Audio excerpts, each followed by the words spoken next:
let us start and see what are radiation detectors. So तीन तरह के radiation detectors हैं जो कि हम स्टडी करेंगे, हमारे सिलेबस का पार्ट हैं, जिसमें सबसे पहले विल्सन क्लाउड चैम्बर है, सेकंड नंबर पर गीगर मूलर काउंटर है, and thirdly we will see कि सॉलिड स्टेट डिटेक्टर्स क्या होते हैं. So let us start from the point that how do nuclear radiations interact with the matter. आपने कल के टॉपिक को पढ़ा होगा, तो मेरा सवाल आपसे ये है कि जब रेडिएशंस हैं जो कि अल्फा बीटा गैमा रेडिएशन हैं, ये मैटर के साथ इंटरेक्ट करती हैं, तो क्या क्या पॉसिबिलिटीज हैं इनके इंटरेक्शन के नतीजे में. सर आयोनाइजेशन होती है, फ्लोरेसेंस होती है, वेल डिफाइंड रेंज होती है, और सर जी उसमें से टकराने के बाद रोशनी निकलती है. वेरी गुड, बिल्कुल ठीक, शाबाश. ये जब भी रेडिएशन किसी गैस में से पास करती हैं लाइक अल्फा बीटा और गैमा, तो इसमें आयोनाइजेशन का इफेक्ट होता है. यानी ये रेडिएशन जब गुजरती हैं आपके डिटेक्टर में से किसी गैस में से, तो ये उस गैस को आयोनाइज कर देती हैं. अल्फा भी आयोनाइज करता है, बीटा भी आयोनाइज करता है, गैमा भी आयोनाइज करने की सलाहियत रखता है. मैं चाहूँगा कि खुर्रम शहजाद हमें बताएं कि सबसे ज़्यादा आयोनाइज करने की एबिलिटी अल्फा बीटा और गैमा में से किसकी है. Which one has the greatest ionizing ability among alpha, beta and gamma? Alpha. शाबाश. अल्फा पर चार्ज सबसे ज़्यादा होता है और इनकी आयनाइज करने की एबिलिटी सबसे ज़्यादा होती है. इसके अलावा जी रेडिएशन पेनिट्रेट भी हो सकती हैं मटेरियल से, रेडिएशन फ्लोरेसेंस का फिनोमेना भी कर सकती हैं. ये सारी बातें हमने लास्ट सेशन में देखी. The basic purpose was to let you know that जब भी अल्फा बीटा या गैमा रेडिएशंस पास करती हैं किसी गैस में से, तो उसके अंदर क्या प्रोड्यूस कर देती है, ये आयोनाइजेशन. तो अगर हम ये जो रेडिएशंस हैं ये आम रेडिएशंस नहीं हैं, ये आप अपने सेंसेस से देख नहीं सकते, इनको टच नहीं कर सकते. So they can't be sensed by our five senses. बल्कि इनको डिटेक्ट करने के लिए जो हम मुख्तलिफ असूल इस्तेमाल करते हैं, उनमें से एक असूल है कि रेडिएशंस जब भी किसी गैस में से गुजरती हैं, तो उस गैस को ये रेडिएशंस अल्फा बीटा और गैमा आयोनाइज करने की सलाहियत रखती हैं. They have the ability to ionise the gas.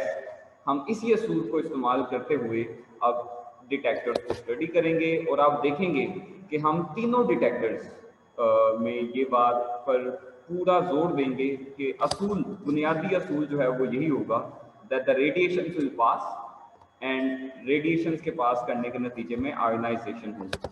So let us see the first detector. इसका नाम है Wilson cloud chamber. Wilson cloud chamber. तो ये क्लाउड कैसे बनते हैं, किस चीज़ के क्लाउड, किस चीज़ के बादल बनते हैं, वो भी हम देखेंगे. Let us first see. It is a device which is used to show the visible path of ionising particle.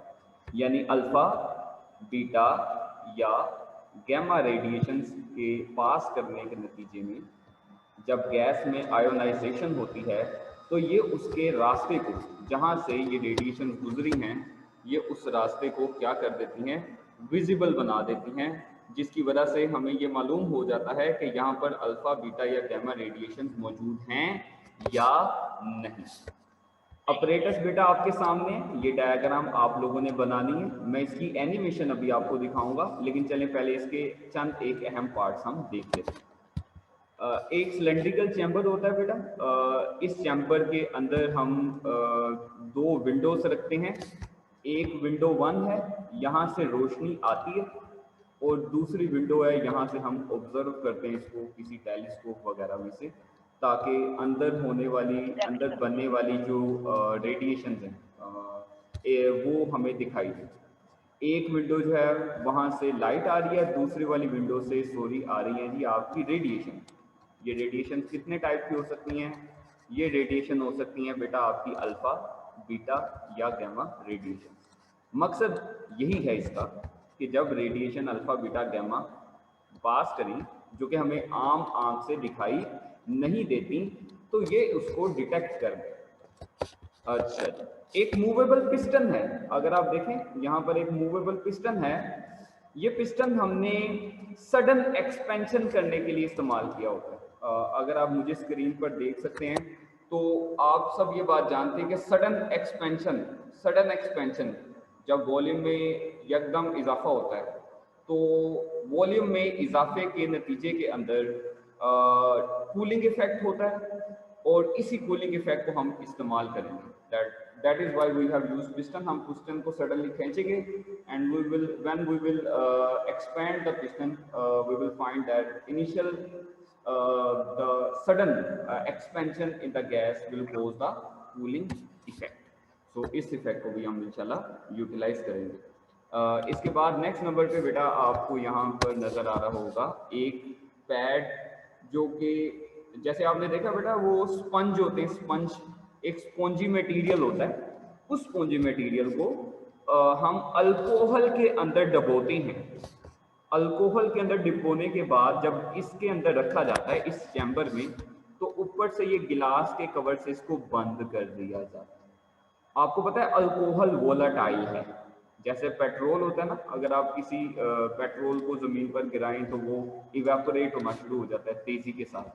तो यहाँ पर भी जब ये पैड, ये जो नीचे आपको पैड नजर आ रहा है, इसको हम दबोते हैं, भिगोते हैं अल्कोहल में, तो जैसे ही लिड को बंद किया जाता है ऊपर से, तो अंदर वेपर्स डेवलप हो जाते हैं और हवा में एयर के अंदर जो अंदर मौजूद है, जिसको हमने वैक्यूम के जरिए पंप किया है लो प्रेशर के ऊपर, जो एनवायरनमेंट है, इस सारे एनवायरनमेंट में अल्कोहल के वेपर्स इकट्ठे हो जाते हैं and there will be some water molecules as well. अच्छा जी, उसके बाद क्या किया जाता है जी, वर्किंग तो मैं बाद में वर्किंग की तरफ आता हूँ। ये चंद एक सीधा सीधा अहम पॉइंट्स हैं, इनको आप कंस्ट्रक्शन में देख लें। एक आपके पिस्टन है, एक चैम्बर है मेन, उस चैम्बर के नीचे बॉटम वाला जो पार्ट है वहाँ पर हमने एक अल्कोहल में डबोया हुआ पैड रखा है ताकि अंदर वेपर्स डेवलप हो जाएं किस चीज़ के जी, अल्कोहल के। और उसके ऊपर बेटा ये क्या चीज रखी है सर? बेटा एक पैड होता है स्पंज का, जैसे स्पॉन्जी मटेरियल होते हैं ना बेटा, वो जज्ब कर लेते हैं, एब्जॉर्ब कर लेते हैं लिक्विड को। तो यहाँ पर अल्कोहल के अंदर इसको फोम जैसा, yes you can say spongy material like foam. So नतीजतन जब इस एनवायरनमेंट को गिलास की इस विंडो से क्लोज किया जाता है ऊपर से, तो अंदर वेपर्स डेवलप हो जाते हैं अल्कोहल के एनवायरनमेंट में। अच्छा, so let us clarify the working principle, but before that मैं अब असूल की तरफ आ रहा हूँ कि किस असूल पर काम करता है आपका विल्सन क्लाउड चैम्बर। अभी तक आपको बस ये बात क्लियर होनी चाहिए कि विल्सन क्लाउड चैम्बर बुनियादी तौर पर रेडिएशंस की मौजूदगी का पता लगाने के लिए इस्तेमाल किया जाता है। अच्छा जी बेटा, इस सवाल का जवाब दें मुझे, ये कंडेंसेशन किस चीज का नाम है? What do we mean by condensation में? बुखारात का पानी की शक्ल इख्तियार कर दें। वेरी गुड, शाबाश। बुखारात यानी गैसियस फेज का लिक्विफाई में फॉर्म के अंदर ट्रांसफर होना, बिल्कुल ठीक है। बहुत अच्छे अल्फाज में आपने आसान उर्दू में बता दिया। ये तो आपने देखा ही होगा, ठंडी पानी की जो बोतल है या गिलास है आप रखें, और अगर हवा में नमी हो तो बोतल को पसीना आ जाता है बोतल को भी पसीना आ जाता है, ठीक है। तो ये एक प्रोसेस है कंडेंसेशन का। तो कंडेंसेशन बुनियादी तौर पर किसी गैस का कन्वर्ट होना होता है into the liquid form. This phenomena is known as condensation. So when a gas converts into liquid, आपने इसको देखा होगा, आप आजकल सर्दियों का मौसम है, अगर आप जिस वॉशरूम में नहाते हैं तो वहाँ पर अगर आपको गर्म पानी मिल जाए तो आपने ये ज़रूर ऑब्जर्व किया होगा कि वहाँ पर जो मौजूद शीशा है, गिलास है, उसके ऊपर इस तरह की कंडेंसेशन, जो गैसियस फेज में मौजूद स्टीम होती है या गैस होती है, वेपर्स होते हैं, वो लिक्विफाई हो जाती है। बाय द वे, इस फिनोमेना को रिवाइज करवाने का पर्पस यही था कि हम बेसिकली यूज करेंगे इस फिनोमेना को to detect radiation. So let us see how does it work. बेटा मैं एनिमेशन चला रहा हूँ, आप सब लोग इसको अच्छे तरीके से समझने की कोशिश। बिल्कुल एक शॉर्ट सी वीडियो है बेटा, इसमें आपको ये दिखाया गया कि जब इस सिस्टम में से रेडिएशंस गुजरेंगे अल्फा बीटा या गैमा, तो क्या होगा। उनका पाथ आप देखिए, ये पाथ विजिबल पाथ हो गया। तो ये कैसे विजिबल होता है, हमें दिखाई कैसे देता है। मैं आपसे एक सवाल पूछता हूँ, ये इससे जुड़ा हुआ है बेटा। कभी आपने देखा वो जो एरोप्लेन गुजर रहा हो, कुछ ऐसे तैयारे होते हैं जो गुजरते हैं तो उसमें से उनकी टेल एक बन जाती है हवा में, फिजा में, देखा है कभी। Yes sir, yes yes sir, sir. White white सा धुआं धुआं जी जैसा जी, टाइप। वाइट वाइट सा, और वो काफी देर तक रहता है। वो इसलिए होता है क्योंकि यस वो सर। काफी हाई एल्टीट्यूड के ऊपर फ्लाई कर रहा होता है। तो इतनी हाई एल्टीट्यूड पर टेम्परेचर बहुत लो होता है, -40 डिग्री सेल्सियस के करीब करीब। तो जैसे ही उस प्लेन के जो बॉटम पार्ट है, उसका जो बैक साइड है, वहां से निकलने वाली जो गैसेज हैं, एक्सपेल होने वाली जो गैसेज हैं, उन गैसेस के अंदर सडनली एक लो टेम्परेचर का एनवायरनमेंट आता है, लिहाजा वो आप कह लें कि कंडेंस हो जाती है और काफ़ी देर तक परसिस्ट करती है। सो देखें जी इस वीडियो को मैं दोबारा से रीस्टार्ट कर रहा हूँ। सो ये उसके इनसाइड हम देख रहे हैं। Late us see what is happening inside. कि ये चैम्बर है और उस चैम्बर के अंदर हमने गुजारी अल्फा बीटा या गैमा रेडिएशंस। जैसे ही वो रेडिएशन गुजरी, अब आपको पूरा एनवायरनमेंट पता है। ये बॉटम वाला पार्ट है, बॉटम के ऊपर एक पैड पड़ा हुआ था, अल्कोहल उसके अंदर डिप किया हुआ था, उससे सारे वेपर्स डेवलप हो गए उस कंटेनर के अंदर। तो इस कंटेनर के अंदर क्या चीज़ है जी, अल्कोहल के वेपर्स हैं और कुछ वाटर के वेपर्स हैं। हमने यहाँ से गुजारी जी अल्फा बीटा या गैमा रेज, और जैसे ही रेडिएशन गुजारी उसी टाइम हमने पिस्टन को सडनली खींच दिया। जब हम पिस्टन को सडनली एक्सपेंड करेंगे तो उसके नतीजे में वॉल्यूम में इजाफा होगा। जब बेटा वॉल्यूम में इंक्रीज आएगा, this increase in volume will cause the cooling effect. इसके नतीजे में कूलिंग इफेक्ट होगा। और आपको पता है जब सडनली कूलिंग इफेक्ट हो तो कंडेंसेशन हो जाती है, यानी कुछ वाटर के जो वेपर्स हैं वो गैसियस फॉर्म से लिक्विड फॉर्म में कन्वर्ट हो जाते हैं। So let us see further what is happening inside. जहाँ जहाँ से आप देखें ये रेडिएशन गुजर रही हैं, तो the point from where the radiations are passing through, वहाँ पर ये गैस के जो पार्टिकल्स हैं अल्कोहल के, वो आयोनाइज होते जा रहे हैं। रेडिएशन गुजरी, इसने आयोनाइज कर दिया, ये फिर आयोनाइज कर दिया। सो बुनियादी असूल यही है कि जहाँ जहाँ से रेडिएशंस अल्फा बीटा या गामा रेस पास करेंगी, वहाँ पर कौन सा इफेक्ट क्रिएट होगा जी, आयोनाइजेशन। लेकिन हमें कैसे दिखाई देगा, लेट अस सी। ले जी, रेडिएशन गुजरती जा रही हैं और आयोनाइज करती जा रही हैं।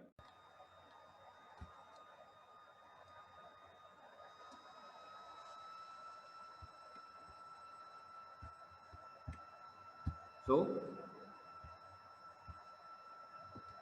अच्छा, अब आप नोट करें आयंस जहां पर बने हैं वो कौन सी जगह है। आयंस कहां पर बनेंगे, जहां से रेडिएशंस गुजरेंगे अल्फा बीटा या गैमा।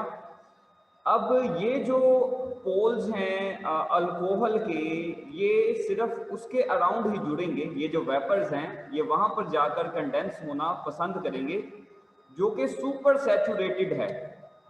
सुपर सैचुरेटेड से क्या मुराद है, सैचुरेशन क्या होती है, मुझे पहले आप बताएं कि कोई गैस या कोई लिक्विड का सोल्यूशन वो सैचुरेट कब होता है, फुल होता है सर जी। चलें इसमें थोड़ी सी केमिस्ट्री की हमें बात करनी पड़ेगी। हम इसको कॉमन एग्जांपल के ज़रिए समझने की कोशिश करते हैं। बच्चों, आपने घर में शरबत बनाया होगा, शरबत। तो फ़र्ज़ करें ये कोई गिलास है और ये उसके अंदर पानी है। पानी इस वक्त सॉल्वेंट है और इसके अंदर आपने चीनी डाली, शुगर डाली।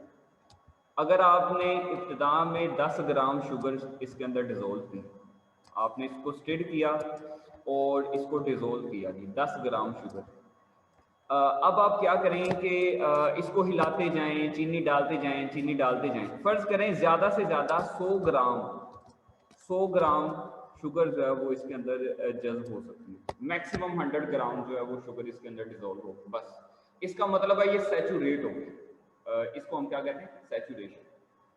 और सैचुरेशन टेम्परेचर के साथ साथ तब्दील होती है, क्योंकि जब आप टेम्परेचर बढ़ाते हैं तो किसी लिक्विड की सोल्यूट को जज्ब करने की उसको एब्जॉर्ब करने की जो सलाहियत है वो इजाफा होता जाता है उसके अंदर। तो अगर मैं फर्ज करें कि ये 25 डिग्री सेल्सियस के टेम्परेचर के ऊपर इसने 100 ग्राम जो है वो डिजोल्व कर ली, 100 ग्राम, तो ये सैचुरेटेड है। लेकिन याद रखें कि अगर टेम्परेचर कम होता यानी 1 डिग्री सेल्सियस होता, तो कम टेम्परेचर पर 100 ग्राम डिजोल्व होना बहुत मुश्किल था। क्योंकि बच्चों आपने ये भी नोट किया होगा, आप कभी ठंडे पानी के अंदर चीनी को डिजोल्व करें ना, शुगर को डिजोल्व करें, तो वो मुश्किल से ही उसके अंदर डिजोल्व होती है, इतनी जल्दी से उसके अंदर डिजोल्व नहीं होती, क्योंकि कम टेम्परेचर के ऊपर, लो टेम्परेचर के ऊपर डिसोल्यूशन की जो एबिलिटी है वो लिक्विड की कम होती है।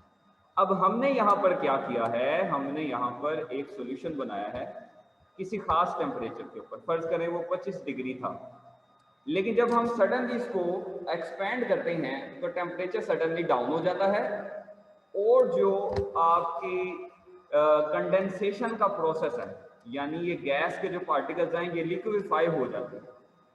और ये किसके अराउंड लिक्विफाई होना पसंद करते हैं? जो आयंस की फॉर्म के अंदर मौजूद पार्टिकल्स हैं। और आयंस कहाँ पर बनेंगे? जहां जहां से रेडिएशन गुजरेंगी वहां पर आयंस बनेंगे।